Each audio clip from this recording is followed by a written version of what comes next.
Hello, welcome to Live with Bottleneck. My name is Jamie J, your host, and also CEO and founder of Bottleneck Distant Assistance.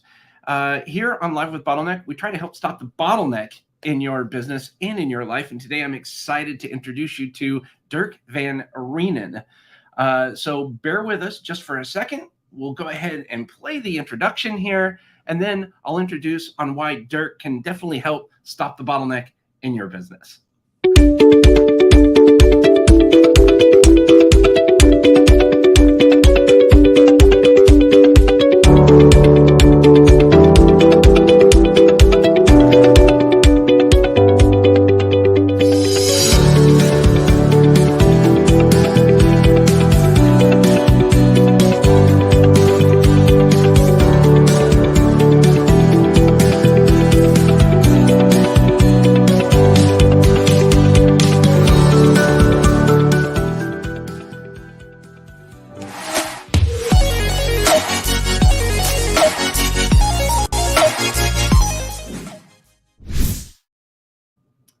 Hello and welcome to Live with Bottleneck. I am your host, Jamie J, also CEO and founder of Bottleneck Distant Assistance, where we help stop the bottleneck in your business and in your life. I'm super pumped today to be talking with the one and only Dirk van Reenen. He's the founder and CEO, and we're going to be talking about the key to growth, building a pivot-ready team. And why can Dirk help you stop the bottleneck in your business? Well, let me tell you. Dirk van Reenen, he's the founder and CEO of BERGflow, a company that specializes in helping small and medium-sized businesses build better teams. And you know, we're all about that here. Dirk is an award-winning entrepreneur, international consultant, trainer, and former CEO of an $800 million a year sales organization. Holy smokes. Today, Dirk works with ordinary companies to help them become extraordinary by hiring the right people and teaching them how to work together as a true team. So without any further ado, please allow me to introduce you to Dirk. How are you, sir? Hey, I'm doing great, Jamie. Really excited about the conversation here. Yeah, this is fantastic. I'm a massive fan of systems, processes, good company culture, because we all know that there can be a bit of a toxic company culture. And I don't want to throw that culture word around loosely. I'm very, very intrigued by what you're going to be sharing with us today and how we can all build a better organization, embrace our team members and all that kind of stuff. But before we jump into that, I wonder if maybe you can kind of tell us a little bit more about you and what brought you here today. Yeah, for me, I've always had a fascination with business from the time that I was a kid. Like I wanted to grow up and be a business person. I saw my dad being kind of the example of an entrepreneur that owned different businesses, and some went well, some didn't go as well. But I just always kind of saw myself doing business and learning more about it. And I'm an immigrant from South Africa, and my family moved to the United States in 1996, and really we started over with nothing. By the time we got settled here, we didn't have anything. So at 14 years old, I used to go to school during the day, and I'd work on farms and ranches in the afternoons and weekends and summers. And from the time that I was 14 years old, there wasn't any kind of like family vacations or getaways or anything fancy. I mean, it was just, I was a farm and ranch hand and went to high school,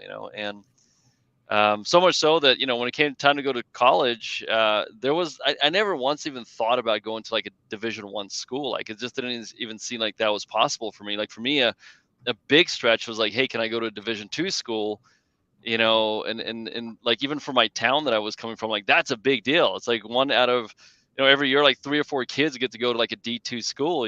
So the rest of the kids either don't go to college or they go to community college or something like that. But so I just kind of came from this place where it's just I worked hard. I had a fascination with business, and kind of started down that path. And so the first opportunity that I had to actually own a business, I really jumped on, and that happened when I was 20 years old. And I actually moved to an area where I was going to school and I was working for an auctioneer in the afternoon.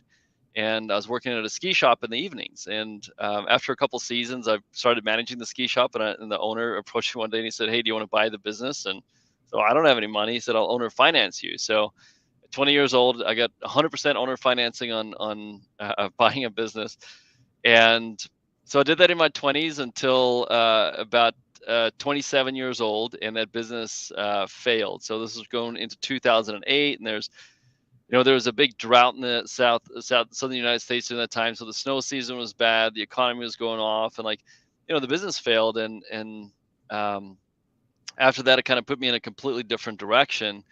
But it wasn't until probably 4 or 5 years later that I realized, like, the only reason my business failed is because of the decisions I made and the actions I took or did not take, right? And so I finally ended up taking full responsibility for that business failing, and that was really kind of my start of really learning what it means to be a leader and kind of move things forward. And so around 2012, after going through like this 5-year slump of just being in financial hell, and my family just really struggling, I just really made a commitment to turn my life around, and really start providing for my family in the way that I've always dreamt to do. And that just started a journey of learning, of trying things, of doing things, of building businesses. And today I'm 10 years into that journey.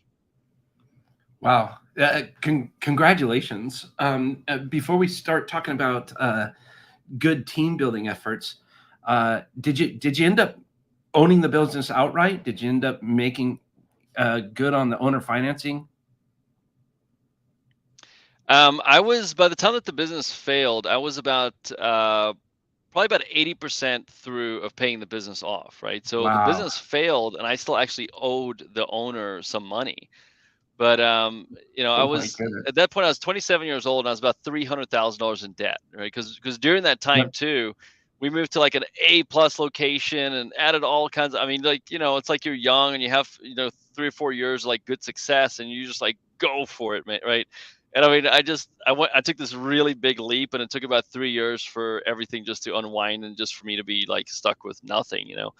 But the one thing that I am really proud of looking back at it is, because I mean, we owed over like 30 different entities money, right? Whether it was banks or vendors, supply companies, all that kind of stuff. And I mean, we paid every single dime of money back with interest and everything. So that was really important to us. I mean, and I'm not saying like bankruptcy is a bad way to go. For us, it wasn't the right way to go. So I mean, even though it took a lot longer for us to climb out of that hole, today I can say that, look, I mean, we paid back every single person that loaned us money with interest and everything, and every bank. And I think really that time of that hardship, I mean, it tested me, it tested my wife, our marriage, I mean, everything. But today it's, we've been together for 20 years now. And Wow. because I met my wife when I was 20 years old. So and we went through that really, really bad stage. So it's one of these things that I feel like, there's a lot of stuff in my life that have been tested at a high level, and I feel like, hey, we've built really good foundations in a lot of areas now, in how we think, how we make decisions, and especially just with like key relationships, like my marriage with my wife. Well, again, kudos to you and congrats for doing that. I would think a lot of other people would have gone the other route. So it's such a good feeling not owing anybody, right? Like it's Hmm. you've worked your hindquarters off. There was a 5-year stint there. You said or 4-year stint from 2008 to 2012. Was there something that happened to you or to your family or something that made you say, okay, this is it, I want to get out, of this and do my next thing? Yeah, no, I mean, it was 5 years, and after that, I went back to work for the auctioneer that I actually worked for in college. So I called him up and I said, "Hey, this whole thing's not gonna, it's not working out. Like, do you have anything?" I was like, I didn't know who to talk to, and he's like, "Yeah, like, it just so happens that we're kind of gearing up to do this big thing." And I was like, "Well, tell me about it." So he actually came over and talked to me, and they were actually gearing up for this national kind of play on, foreclosed real estate, right? They were going to the banks, they wanted to sell the REO real estate, and you know so I started kind of traveling with them, and I mean, we were going to like Nevada and Arizona and Georgia and Florida and like all these places. And my son was going to be born in October of 2008, and so as we're kind of getting close to my son being born, I just said, "Hey guys, like, listen, I don't want to be on the road. I don't want to be traveling all the time. Like, I want to, be home." So they said, "Hey, why don't you take care of all the local stuff, and we'll continue to do everything else." So that was kind of the agreement, and then so that we continued to do that for a while, and then actually Prudential approached me to open an auction division for them, a real estate auction division for them. So in 2010, I joined Prudential, and kind of launched a real estate auction division for them, and started selling traditional real estate and like stuff like that too. But I mean, still all this time, like 2010, 11, I mean, all the way to 12, it's just like we were struggling really, really bad. I mean, we were constantly behind on our mortgage, facing foreclosure ongoingly. I mean, for 5 years we didn't take a family vacation, we didn't do Mm. anything. I mean, it was kind of like back being in high school and being a kind of an immigrant, right? It's like all I did was work, and and that was the sad thing is like I wasn't traveling for work or anything. I was home, but I was still working all the time. I mean, and there were stints where I mean I'd go 4 or 5 weeks without a day off, Oh my and gosh. I'm leaving the house in the morning before the sun comes up, and I'm like coming home after the sun's down, like so I mean, like it was a really really trying time, and I mean I just remember like I got to a point of like desperation, and it was really one night that I came home and I actually had a certified foreclosure letter at home, and Kristen, my wife, had called me and she said, "Hey, look, there's a letter that somebody brought to the house today. I had to sign for it. It's on the kitchen bar. Like, I don't want to open it, but you need to deal with it." And I came home that night and I looked at that, and I mean, it was like we were 4 months behind on our mortgage at this point, and I mean, it was like one of these things, like, dude, like your house is going to be sold at the courthouse steps, in 30 days if you don't pay this. And I just remember like that night that I felt a really deep desperation because I was like, man, like I feel like I'm a smart guy. I feel like I work really hard. I feel like I try to do the right thing when in every situation that I'm in. I feel like I take care of people. I'm not trying to do anything, malicious or anything like. And I just felt like defeated, man. Like it's like my back was against the wall. This has been like 4.5 years in this journey of trying to pay back all of this debt. Where the first couple of years, the interest alone on all my debt was more than the total amount of money that I was making. Like that's how upside down we were. And dude, I mean, it was just like a fight, man. It was like scraping your nails and putting your teeth into it just to get a quarter of an inch. Um, and I just remember that night, like something snapped, man. I was like, I'm done with this. I was like, there's something that I've never learned. And keep in mind, I'm like 30 years old at this point. I'm like, there's something that I've never learned. I'm missing information. I'm missing data. How is it that other people can go out there and build businesses and make money? And how are these people going on these vacations and doing these things and driving these cars and like all this? How is that happening? And I'm working as hard as I can. And like, I don't have any of that. And for the first time in my life, I just really understood, like it became very evident to me that I was operating on a set of data that was designed to only get me to a certain place in life. And I wasn't going to get beyond that until I had a new set of data, a new level of information. So I just got obsessed with wanting to learn everything that I can and study business and learn from people that have built businesses. And so I actually, the first thing that I became obsessed with was team building. And I was just like, I want to learn how to build a team. I want to learn how to hire good people, because I mean, like the people that I had hired, it was like, I remember at one point, the first person I hired, obviously at the ski shop, it's different, right? I mean, it's just like I'm hiring people that are walking through the door that I like. Like, that's it. If I don't like you, walk through the door, I don't like you, I'm not hiring you. So, very different environment, right? But in the professional services, now it's like the first person I hired was a girl that was doing marketing for a hotel. So I knew her from kind of like networking and stuff like that. And she said, "Hey, I'll come work for you part time, right? I can't do it like full time, but it's like 25 hours a week." And I remember like she showed up that first day, and like I'm in my office just working like crazy, and like she's like kind of sitting there, and like I'm looking at her, and I'm like, she's not working, like and like I just keep working, and all of a sudden like I realize like she doesn't know what to do. And I was like, okay, I have to stop what I'm doing, and I've got to like give her something to do. And then I give her something to do, and she knocks it out like in no time, and like this is how bad I was, right? So, for anybody that's out there that you feel like you don't have your stuff together, it's like, man, like the kind of stuff that we teach people today, you don't have to be a rocket scientist to be successful, right? You just have to follow like a good blueprint. But that was the journey. And actually, a funny story: the first person that ever taught me hiring was a friend of mine that owned a Chick-fil-A franchise, and he had Oh just gotten wow. his second franchise. So I read in the paper that they had just hired like 80 people in like the last like 4 weeks, 4 or 5 weeks, to open the new franchise. So I call him up and I'm like, dude, you must be like a master at hiring. Can you teach me about hiring? And he said, come over to the Chick-fil-A. So I walk into the Chick-fil-A and there's Josh, and we sit down in the dining room of a Chick-fil-A eating a sandwich, and that was my first lesson ever on hiring. And actually I made a really good hire after that. And then I just became obsessed with it. And I was like, man, like how do I hire? How do I find the right people? And man, I just went on like a freaking like 4-year deep dive into that. I was obsessed. Like everything that I learned, that I studied, that I read, that I talked to people was about how do you build teams? How do you lead generate? How do you structure, and in that time where I was obsessed with that, my businesses just started to massively expand and just grow. And within a couple of years, I actually got I was selling real estate with Keller Williams at the time, and I also owned an auction company. I ended up starting my own auction company called Caprock Auction Group. So I was kind of running these two companies, and then I had an opportunity to go to get relocated to Houston and run a large brokerage, and then I did really well there.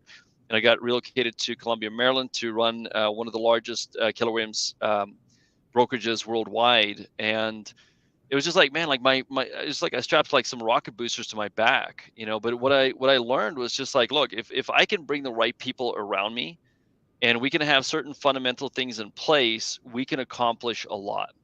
And during 2016, I just realized I was like, man, like I want to go back to, I want to work with like small businesses, man. Like that's what I love. That's where my heart is. That's where my passion is. I love blue collar service based businesses. I mean, like I said, I grew up as a ranch hand. It's like, like that's one thing that's attractive to me, man. Like I like those kind of businesses. And so I resigned from my corporate thing, and I started BERGflow in 2017, and we started working on a product called Pivot Ready Teams. And one of the big things that I discovered in 2016 is I read an article. Like part of my leadership training was that, I mean, I had coaches and mentors and all kinds of stuff, and they continue to send us, like even articles to read. And I read an article that was published by Yale University about the rate of change in the world. And for some reason, this just like stuck with me. Like every once in a while you'll read something, or you'll see something that just grabs your attention, right? So there was this article that talked about the rate of change in the world, and how the rate of change was exponentially getting faster. And at a certain point, the rate of change would actually be faster than the human ability to adapt to change. Hmm. And so we knew that one thing that's going to be true in business in the future is, if this is true for the individual person, this is true for business, because business is just people coming together. And we said, look, we have to teach companies how to build teams that are what we call pivot ready, meaning that they are ready to take on challenges, take on change. They're willing to really alter the way that they function as a team, because if they don't, they're going to get lost. They're going to fall behind. So that's kind of the story and the journey of kind of where I got to the point where I was just like completely obsessed with building teams in business. Wow. Thank you for the great overview there. Um, it, it- so I have a couple questions. Hmm. I've found in my own experience, building teams is extremely difficult. You can hire the most smartest, perfect person for a role, but if they don't believe in the vision or the mission that you're trying to do, and no matter what you think about Elon Musk, he's hires a bunch of people from Harvard, super duper qualified, but that's where he's finding these higher educated people. Many of them don't work out because they don't They don't believe in the same thing he does, or for the why, the reason behind it. Right. And I wonder, because there's so many people changing jobs today, and I've recently learned the number one reason why somebody leaves a position, and you probably know this, is because of their direct manager, not necessarily owner or whatever, but whoever's directly overseeing their responsibilities. And I thought that was really interesting. We have an extremely low turnover rate here at Bottleneck, but it wasn't easy in the beginning where we did, because I was just hiring people to get them in here. Where I think really, and I'd love to hear your feedback on this, but I think having a nice process in place with various workflows for the different tasks and getting feedback from the team has really helped a lot. But I wonder if you can maybe elaborate on that as far as what you believe about systems and processes and how that relates to hiring really good team members. Yeah, so we're obsessed with acronyms in our business. So everything that I do, I want to turn into an acronym, right? And part of that actually is it's part of like creating your own language and culture, right? So when somebody comes into our world, or like a new client, we actually have to integrate them on how to use the language that we use. But and that's important about culture. So I'll come back to that. But we have something called RPRPRM, right? And it's right person, right position, right motivation. And for us, like, that's the combination, right? You got to know that you got the right person that is right for the culture of the organization, that's in alignment with the values of the organization, that's in alignment with the vision of the organization, the mission of the organization. And then it's about that person being in the right position, right? Are they the person that's matched to execute really well in this position? Are they going to have what it takes, not just to barely do the position, but they can actually really do the position well? And not just for the position today, but as the company grows, the demands that are going to be on this position 6 months from now, a year from now, 2 years from now, right? So we really look at that. And then the same thing with the position is, are they going to fit in with their teammates, with the people that they work with their direct supervisor? And then finally, do they have the right motivation, right? Do they believe that, they are there for the right reasons?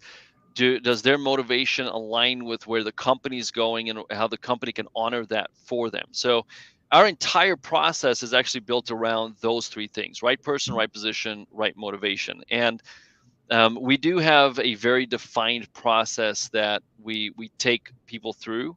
And this is the same thing that we train all of our clients on, right? Because I mean, one thing that's we obviously run a training consulting company. That's what BERGflow is. But we also own multiple seven-figure plus businesses, right? So we're not just somebody. It's not just like, oh, hey, like, I'm doing this because I read it in a book, I'm going to tell you about this. Like, we experience the same thing that our clients experience. Like, we have hiring challenges. We've got issues in the marketplace. I mean, like, when the economy starts slowing down, it affects us just like everybody else in our other businesses. So we're actively going through the same cycles that our clients are going through. But and one of the big things is, a lot of stuff that we design that end up being really impactful for our clients are things that we designed for our own companies. And we're like, oh my gosh, we have a gap here, we haven't found how to fill this gap, like, let's build something to fill this gap. And then we just happen to share it with one of our clients, and they're like, oh my gosh, I need that too, right? So everything that we do, we say, is really being built for the speed of business today. It's built based on pivot ready. So that means that, look, when I get ready to hire somebody, I cannot hire somebody today that when I hire them, they're just good enough for that position today. I have to hire people that are good enough for that position 6 months from now, a year from now, 2 years from now. Because especially in a smaller organization, and again, like, we don't really work. I think our largest client now has like 160 uh, people in their organization, right? So most of the teams that we work with are going to be somewhere between probably 10 and like 70 or 80 people. And then we got 10, 15 clients that are like from 80 to like 100, 160 people. But for a lot of teams, you don't have the luxury to constantly just hire more and more and more people, right? Your company is expanding really fast. You're taking on more clients. You're growing. But what you have to do is that each person has to continually be more efficient, more effective, take more responsibility, take more ownership.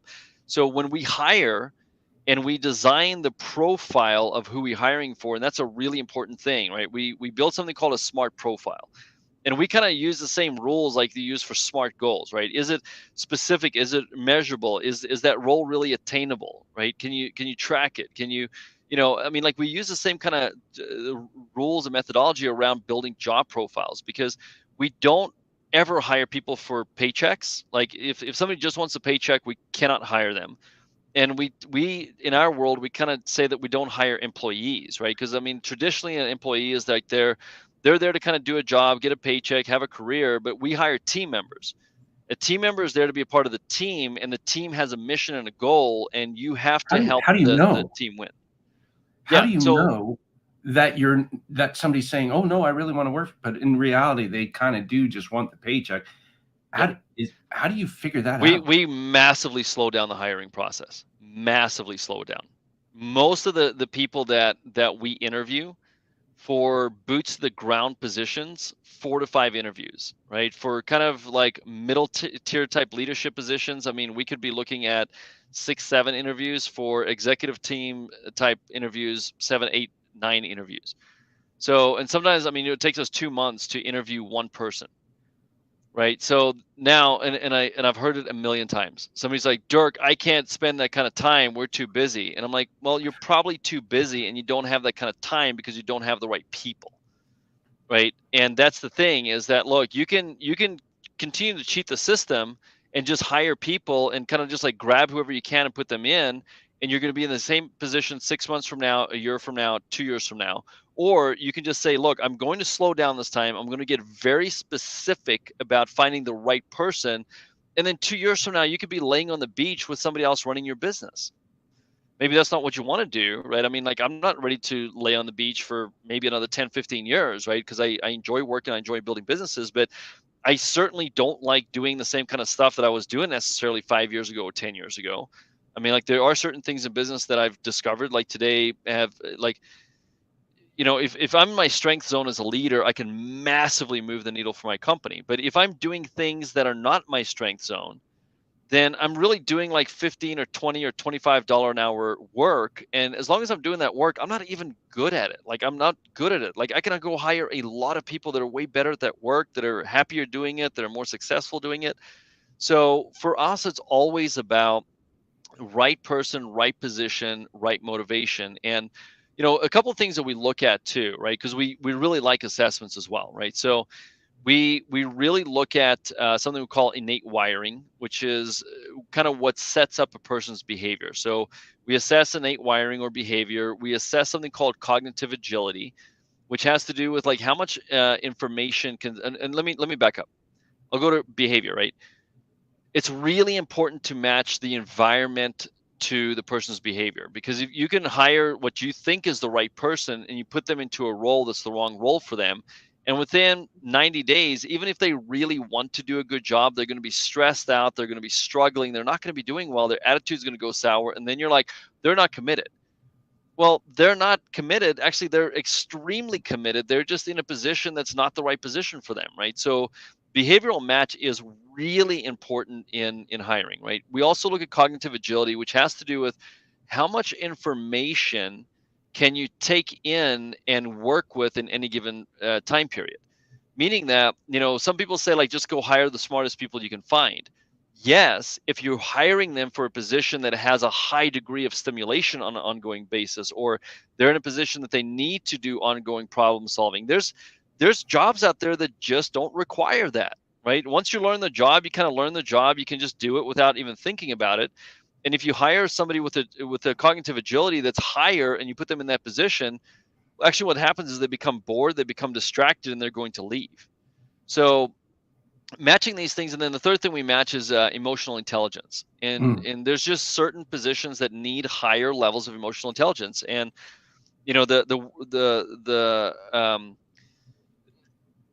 there's just been a lot of focus on emotional intelligence over the last couple of years, right? I mean, just like understanding how to work with people, being self-managed, right? And I mean, it's um self-awareness, self-management, social awareness, social management, right? And when somebody can really kind of bring those things together, the rate of learning and engagement goes through the roof, right? And the research actually shows that people that have higher emotional intelligence consistently out earn people with lower emotional intelligence. But the nice thing about emotional intelligence is it can be raised. So you can even take somebody who's got low emotional intelligence and you can work with them over the course of a year or 2 years and rapidly raise that. And there's such good things that happen from that. So we look at the assessment data and then we really go deep with people when we interview them. We don't do traditional type interviewing. It's very conversational, it's very relational. And we just really try to get to know somebody and say, like, who are you? Like, what's important to you? Like, tell us about your life and where you've come from. What are the things that you want to achieve in the future? What would make this a great working environment for you? And then we also, I mean, we go back and we go really deep on kind of doing our homework too. Like, just because this person said this, like, let's go talk to the person that they reference and say, hey, Jamie, said this and this and this. Like, what's your take on Jamie? Like, do you think he'd be fitted for that? How can I help him succeed? So we do a lot of due diligence. We slow down and we put a lot of time and effort, energy into hiring, because the thing is, for me, if I want to really 2x, 3x, 4x my business right now, I'm probably 2 to 3 hires away from doing that. It's not like people think that, oh, if I want to grow my business, I need to go hire 30 or 40 people. Like, no, you need to go hire 2 or 3 of the right people, pour into them, empower them, give them autonomy, and they'll go build it for you. And that's really what teamwork is about. It's like, one thing I've learned is I'm like a terrible micromanager. Like, I am just like so bad at it. So I don't have the luxury of like looking over people's shoulders. I can only actually function with people that I can lay whatever is on. Like, I can just throw stuff at them. I can put them under pressure. I can stack more on them, and they're going to do just fine with it. And that's really been the thing that's really moved my life forward as an entrepreneur and as a business person. Is I'm a true believer that if you hire really, really great people, even if your training program sucks, they're going to be really successful in your company. But I don't care how good your training program is, if you hire the wrong people, they're still going to fail, and you're going to have high turnover, and it's going to be messy, and it's going to be frustrating, and it's going to be, disheartening, and you're not going to have any profit or time. And I mean, like, that's where business isn't fun anymore. So I think the way that you find out is you just slow down, man. Like, you can't, it's like, uh, uh, my wife, I mean, I dated her for 5 years before we got married, right? If I would have just maybe met somebody for one night and then married them, I think my chances of being married for, a longer period of time would probably drastically go down, right?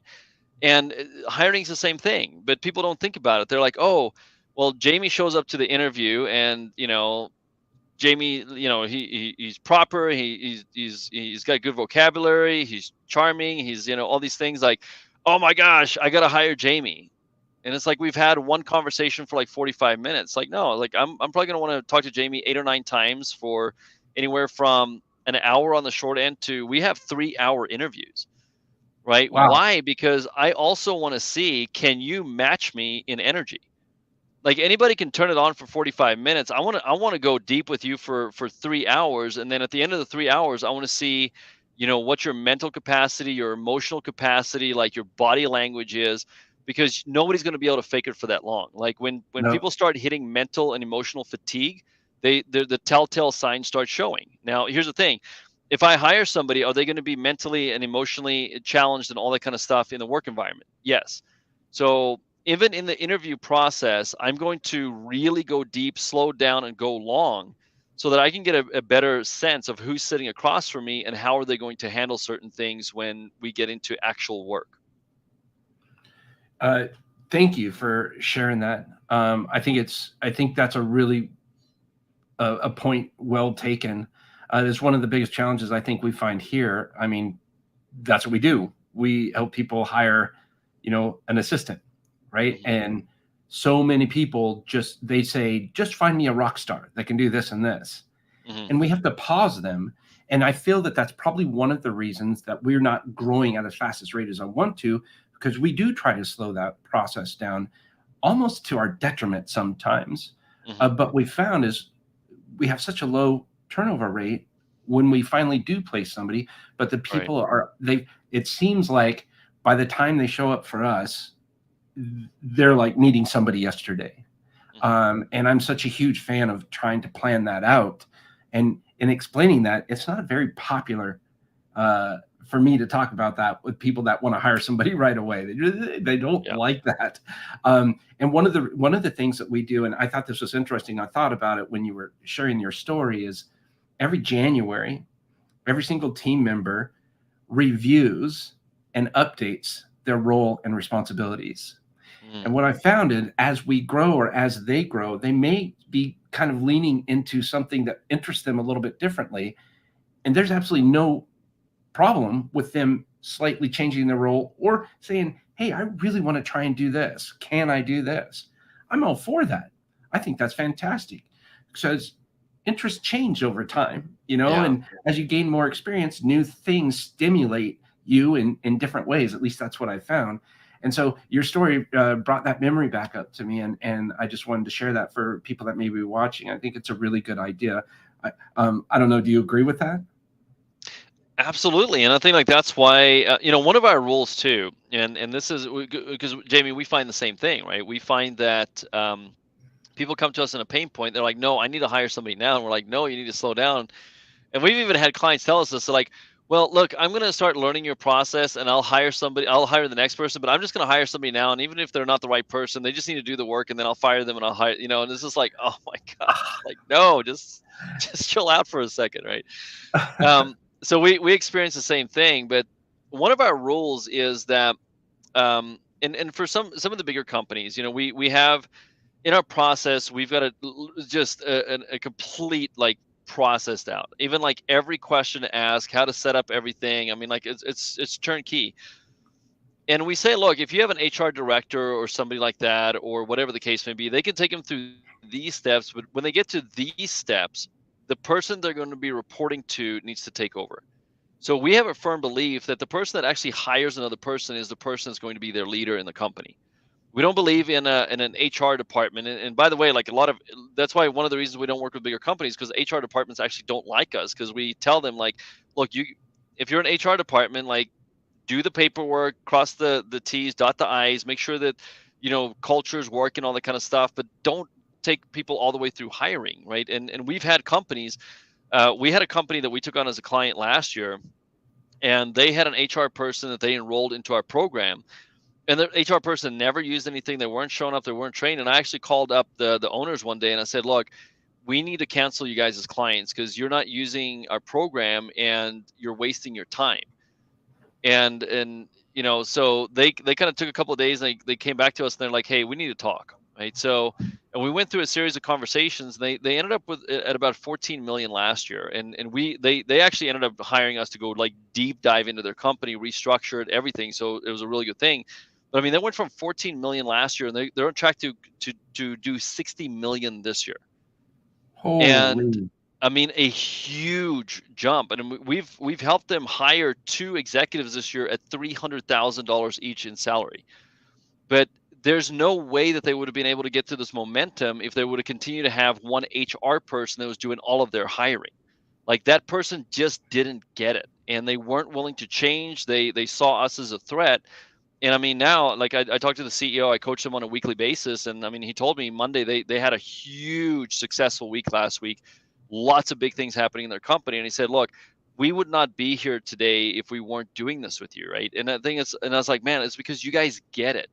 It's not just an HR person that's trying to do everything. It's like we've worked with all the entire executive leadership team. They're now sending more and more, like the pivot point event that we got coming up. They've already sent, I think, 5 of their key leaders to this. They're sending more and more. I mean, they're wanting more and more of their people to start thinking in this way of like, how do I become a leader to help other people succeed? How do I hire and train?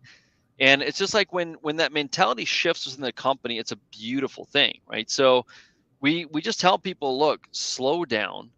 There's no magic pill, there's no silver bullet, there's no snapping your fingers and the perfect person shows up, because even if you have the perfect person that shows up, you still have to lead them, Yep. right? I mean, the people that report to me are really, I mean, phenomenal human beings. They are definitely self-motivated. They're definitely self-managed. I don't manage them, but I mean, I still have to lead them. I still have to help move obstacles out of their way. I still have to help them navigate circumstances and situations and, challenges with the people that they lead. I still have to show up in that way for them, right? Because if I don't, then they're not going to be learning and growing and developing as fast, which means that I'm going to get sucked back into their job at some level, which I don't want to do. And Yeah. that's the thought here, is that when you hire somebody, I don't care whether it's somebody that's on, like, going to be boots to the ground, the lowest level person in your company. Why don't you hire somebody that you could believe could be the CEO of your company in 20 years? You know, and I think, like, that's the thing, is like people just want to bring people in, and I'm like, no, slow down and find the right people. Because here's the other thing that's beautiful, right? And one of our steps too is we do a team interview is one of the final interviews that we do. So everybody that person's going to be working with is involved in the decision making. And then we even do another interview where we do a social interview where we actually take the person that we're hiring and either their spouse, their partner, their friend, I mean, somebody that's significant to them. And we go out to a social interview where, I mean, we go out to dinner and spend 2, 3 hours at dinner because it's that important for us, right? But what happens is when the process is like that, then it's like, hey, to join our company, it's kind of like a Navy SEAL type thing. Like, you don't just get in; you got to kind of go through this like interview process. That's a little bit of a boot camp. And when our team members have also input in that, then they start feeling better about, hey, not just anybody walks into our company, right? We choose who we are in business with. We don't just beg and take on anybody that's willing to be in business with us, right? And really, it's a shift in attitude. It's a shift in perspective and belief about who you are and who you deserve to be in business with.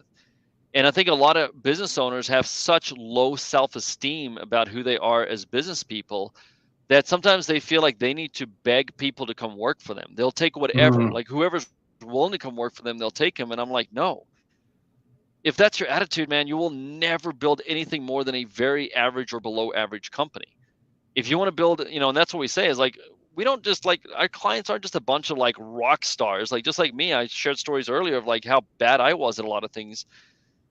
We work with people that are ordinary people, but like they want to achieve, extraordinary things. And we say, look, we'll teach you how to go hire great people, work together and go achieve something bigger together. And it's not about an individual rock star, right? And by the way, we stopped using that word in our team, right? We're not big on titles. We're not big on, like, So we did we we. tell all of our clients, don't ever call somebody a rock star within 24 months of them working for you. Right? I hear this all the time. Clients talk to me and they're like, "Oh, I just hired somebody last week. They are a rock star." And I just start laughing because I know, like, you're going to be out of that business with that person in 3 months. Sure enough, 3 months later, like, "Hey, how's that rock star doing?" "Oh, they're gone. They were this and this and this." And I'm like, "Yeah, don't call them a rock star. Wait, like, if they have shown up 2 years in your business and then you want to call them a rock star, call them a rock star. But don't call them a rock star after 1 week or before you even hired them or after like 5 or 6 weeks. Like, people need to prove themselves out within the company. And the company's response to that is that I am unlocking opportunity for you as you're proving yourself out. That's the symbiotic relationship between a company and somebody that really shows up in a highly committed way to really move the needle for that company forward. And we developed this whole program called Ascension, Talent Ascension, of how do you take somebody from all the way on the starting position of whatever they are, like boots to the ground, middle type leadership, executive leadership, but how do you take them from where they are when you hire them to a point where you've created a lot of opportunity for them? And what's the Mm. language you use? Because again, like, big companies have that figured out. Like, people go to work for big companies because they have corporate ladders. Small companies don't know how to do that. They don't know how to talk about it. They don't know how to award that. So that's something, like, the whole talent ascension thing is something we designed internally for us. And I was just in the middle of a training, and there were about 15 companies in the training, and I said, "Hey, let me kind of just show you this thing on the whiteboard," and they were just like, "Oh my gosh, like, tell me more about that." And I mean, it turned into like a 2 hour thing, like explaining our methodology around how we create opportunity in our businesses. And now it's actually developed as part of our pivot ready team system, is the talent ascension program. But the whole idea is it just changes the conversation, right? It changes the relationship. It's not all business, right? It's not like, I think, and I think, Jamie, you probably know this well, right? If you got a high retention, if you got a great team, I love the fact that you give your team the autonomy every January to say like, hey, I want to kind of work on my job description a little bit. I think like that is super cool. Um, and I think when you run a business like that, it's not about like here's who you are as an individual, and then here's where you are as a business person. It's like here's where you are as an individual, and here's who you are as a business person. Like they're one person, they're integrated. So, that's what we try to do is like, I don't want to hire somebody that's like, this is who they are and here's the job that they're doing. Like that's never going to work out, right? I mean, I want to hire somebody that's like, here's who they are and here's the job they're doing, and it fits really well. Like it's a Yep. natural fit for Yep. them to be doing that work. They love doing that work. They're good at doing that work. That doesn't mean it's always easy. Maybe they're challenged. Maybe they got to learn. Maybe they got to go through tough times. But they are the right person for the right position with the right motivation. I love that, man. Thank you so much. I know we've gone over, and but I could keep talking about this all day, or at least keep listening. I'm super fascinated with this. Thank you so much for sharing. How do people reach out to you and get in touch if they say, and maybe I should ask this question first: where is someone at in the journey of owning their business? Who is that business owner? Where are they at? And how do they reach out to you? Most of our clients have been in business for at least kind of 3 to 5 years, right? We don't work with a lot of kind of like startup type companies. I mean, we work with companies, they've been out there a little bit. They've kind of figured out how to do the thing that they do. They've probably got somewhere on the low end of like 8 team members to, again, over 100. But it's somebody that they know that there's a next level for their business, yet they're feeling very stuck right now. And more than likely, it's like you don't have the right structure, you don't have the right economic model, and you don't have the right people. So when we can kind of start working on the structure, the economic model, and the people, all of a sudden we can really start unlocking the future potential of that organization. Most of our clients are north of $1 million a year in revenue. Most of the clients that we work with are somewhere between probably about $2 and about $12 million in revenue. That's kind of the range of a lot of them. But we do work with companies that are kind of just getting to that $1 million mark. So that's kind of the company that we work with. And then again, we work with a lot of service-based companies. So, we work in a lot of different industries, things like that. But I mean, it's typically a service-based company. Like you have people that are providing some sort of service to others, and that's the kind of business that you have, right? So those are the kind of companies that we work with. And then the best way to reach us is just to go to bergflow.com, BERGFLOW. There you got it, bergflow.com. And a good place to kind of kick off with us is we do have a 2-day event called Pivot Point that we really just kind of lay out our entire blueprint, our entire playbook over kind of a 2-day deep dive. Yeah, here we go. So we got one coming up in, here we go, like 21 days, August 5th, 4th and 5th. But we either do this live or virtual about every 6 weeks. So a company, even if you maybe hear this later on, if you go to bergflow.com, you can see what that is. For the 2-day virtual, it's $497 for a ticket. And one thing that I can promise you is that you will definitely get really high value, even if you do nothing else with us except just go through that training, because we really lay out the right structure. We talk about economic model. We talk about how to hire, build teams, how to articulate your vision to your team, how to get buy-in, how to build your team, become more collaborative. All of those things are things that we go through in that training, and that's really a great place to start with us. Fantastic. Thank you so much for sharing. It's go to bergflow.com. And Dirk, thank you so much. Is there anything else you'd like to say before we wrap? No, man, I think it's I really like what you guys do, as well, because I think we always tell people like, look, like if you're a smaller business and you're kind of getting going, the number one person you got to hire is an operational assistant, right? And you got to get that person that takes care of the details that can, and really, in our world, even if you start small, that person becomes what we call your operations integrator at some point. And like my integrator, Amy, I mean, she runs our businesses. I mean, she's still an ops person, but I mean, she runs our businesses, and she knows everything. She's got access to all my bank accounts. I mean, she knows everything about me. And the reason, I mean, I have so much trust in that person, and she is constantly learning and growing. it gives me an immense amount of freedom, right? So I would also Mm. encourage anybody that that's kind of listening to this as well. That, I mean, contact the bottleneck. Contact Jamie and say like, hey, how do I hire a great assistant to take all that off of my plate? Well, thank you for that, Dirk. And speaking of that, my assistant originally, I picked someone else, and the next week I called her back and I said, "Wait, can you please come back?" Because something just clicked with me. She's now our director of operations. Hmm. So, yeah, it's you just nailed it. So, thank you for sharing that. And again, thank you so much for your incredible insight. Do you have just one moment so that I can wrap up? Yeah, absolutely. Okay, hold on one second, and I'll be right there Okay. with you.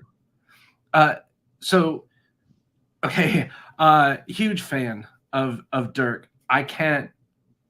I, you've heard me talk about very similar things. Dirk is just doing it at a much higher level, and I'm excited to continue to follow him. I would highly encourage you to go to bergflow.com and check that out. I've been talking with Dirk van Reenen. He's the founder and CEO of BERGflow. He's on LinkedIn, he's on Facebook, on all the socials, but go check it out. He's got his 2-day pivot point coming up. As of the time of this recording, August 4th and 5th, if I remember correctly, but please go to his website and learn more about that. And it's coming up every 6 weeks. So if you're watching this in Evergreen at some another time, and you are finding struggles of just getting, you just want to get to that next level, chances are BERGflow can help you out. So I highly encourage you to go and check it out. Let me go ahead and wrap up really quick. If you liked our conversation today and you want to learn how you can break through the bottleneck in your business, go check out Bottleneck.Online/BTV. That stands for Bottleneck Television.